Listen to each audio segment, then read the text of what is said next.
दोस्तों सब्सक्राइब करें और इस बेल आइकन को दबाएं और पाएं वीडियो सबसे पहले। मैं भारत को भारतीयता की मान्यता के आधार पर फिर से खड़ा करना चाहता हूं, उस काम में लगा। एक पुरानी कहानी है जो दस्तावेजी है, कल्पना की नहीं है। एक अंग्रेज अधिकारी था कर्नल कूट, वो हैदर अली से लड़ा।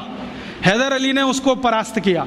परास्त करने के बाद उसकी नाक काट दिया, क्योंकि हमारे राजा ज़्यादा से ज़्यादा यही करते थे, गला नहीं काटते थे, नाक काट दिया, कान काट दिया। क्यों? क्योंकि नाक कटना ही बहुत बड़ी बदनामी होती थी।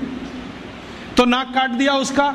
कटी हुई नाक लेके वो भागा। कर्नल कूट वो खुद अपनी डायरी में लिख रहा है कि जब मैं युद्ध में हार गया, हैदर अली ने मुझे नाक काट दी, हाथ में लेकर मैं भागा और हैदर अली की सीमा खत्म हुई मैसूर राज्य की, तो बेलगाम नाम का एक गांव आया। वहां पर एक वैद्य ने मेरी सर्जरी की, 21 दिन मुझे अपने घर में रखा, सर्जरी करके लेपन लगाया, मेरी नाक जोड़ दिया। और आज मैं पार्लियामेंट के सामने कह रहा हूं कि भारत के वैद्यों को इतना ज्ञान है, वो ये सब कर सकते हैं। इसलिए हमें भारत में अपने लोगों को भेजकर ये विद्या सीखनी चाहिए। ये उसका भाषण है हाउस ऑफ कॉमन्स। तो कर्नल कूट के इस भाषण को सुनने के बाद अंग्रेजी सरकार ने तय किया, चलो कुछ लोगों को भेजो। तो अंग्रेज आए, उन्होंने यहाँ सर्जरी सीखना शुरू किया। और जो अंग्रेजों ने सर्जरी सीखा है वो लिख रहे हैं कि जो जातियां भारत में सर्जरी में मास्टर थी वो सब नाई थे। नाई समझते हैं? बाल काटने वाले। ये सब सर्जन थे 200 साल पहले। हाँ, सब सर्जन थे 200 साल। अब जरा सोचो कि नाई अगर सर्जन रहे हों तो वो पिछड़ी जाति कैसे हुई?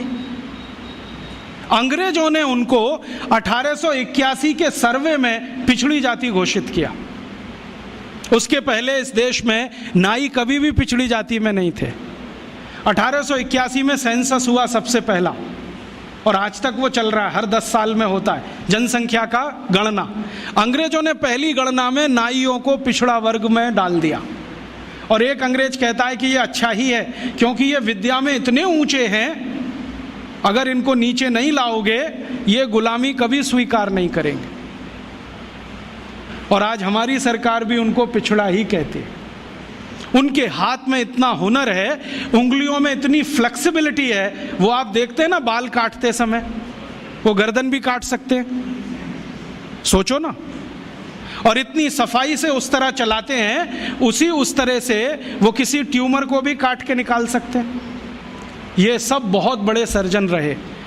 और आज से 200 साल पहले के दस्तावेज बताते हैं कि कांगड़ा और उसके आसपास, कुर्ग और उसके आसपास, मैसूर और उसके आसपास जितने सर्जरी सिखाने वाले केंद्र थे, उन सबके आचार्य नाई ही थे जातियों।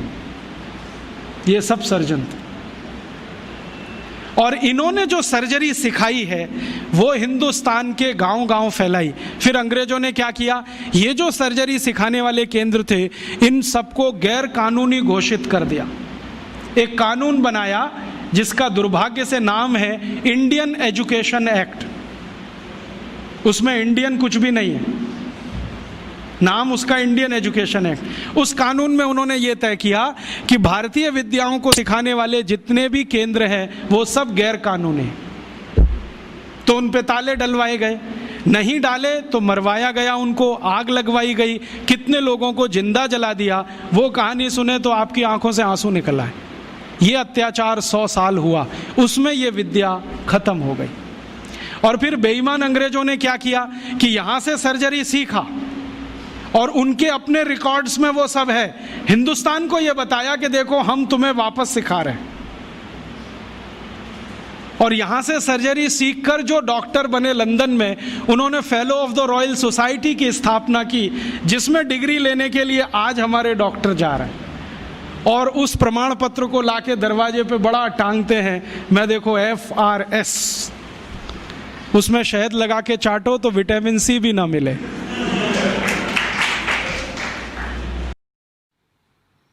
दोस्तों सबसे पहले तो चैनल सब्सक्राइब करें, फिर लाइक, कमेंट और शेयर करें। और हाँ, हमारा एंड्रॉयड ऐप डाउनलोड करना ना भूलें।